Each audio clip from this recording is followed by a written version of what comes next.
کرنے کے لیے دعوت دیتا ہوں۔ مہکشا محتسب یہ بچے آئے اور اپنی تقریر پیش کریں۔ یقیناً داغ تیرے دامن کا دھلے یا نہ دھلے، داغ تیرے دامن کا دھلے یا نہ دھلے، نیکی تیری ترازو میں تلے یا نہ تلے، آج ہی کر گناہوں سے توبہ، آج ہی کر گناہوں سے توبہ، کیا پتا کل آنکھ کھلے یا نہ کھلے، بعد مرنے کے میں عشق کی خوشبو مہکے، بعد مرنے کے میں عشق کی خوشبو مہکے، ڈال دو خاک میری قبر پر میں خانے کی، الحمدللہ وکفا وسلام علی عبادہ الذین اصطفیٰ، اما بعد، اعوذ باللہ من الشیطان الرجیم، بسم اللہ الرحمن الرحیم، یثبت اللہ الذین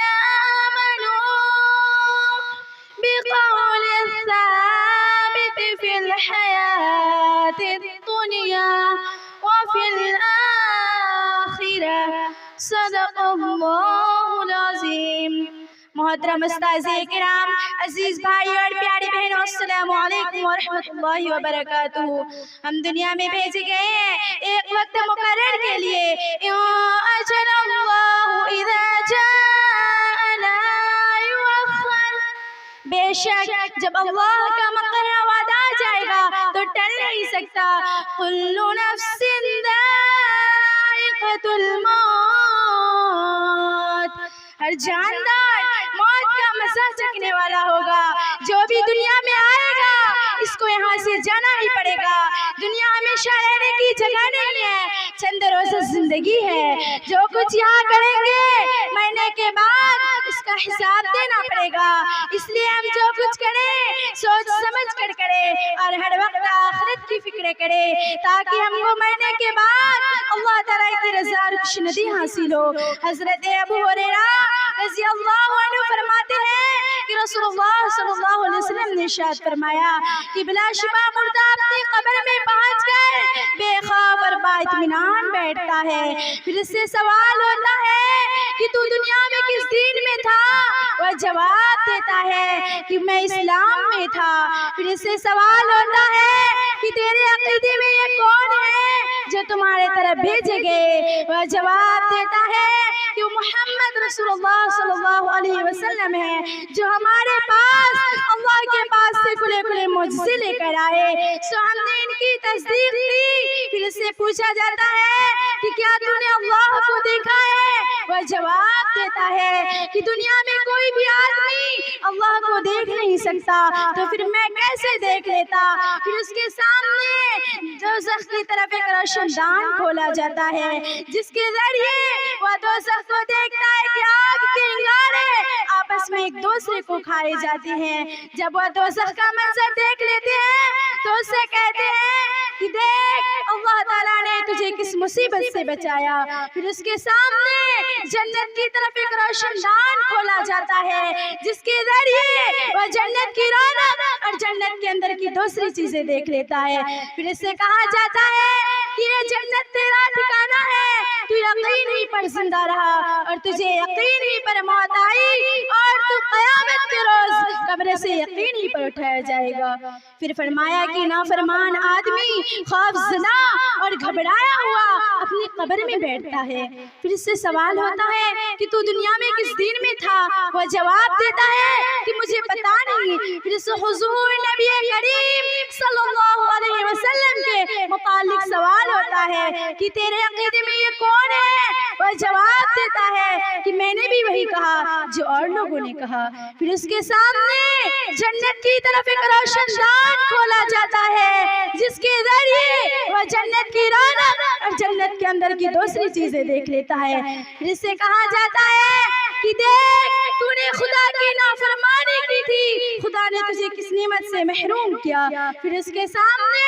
دوزخ کی طرف ایک روشن دان کھولا جاتا ہے، جس کے ذریعے وہ دوزخ کو دیکھتا ہے کہ آگ کے انگارے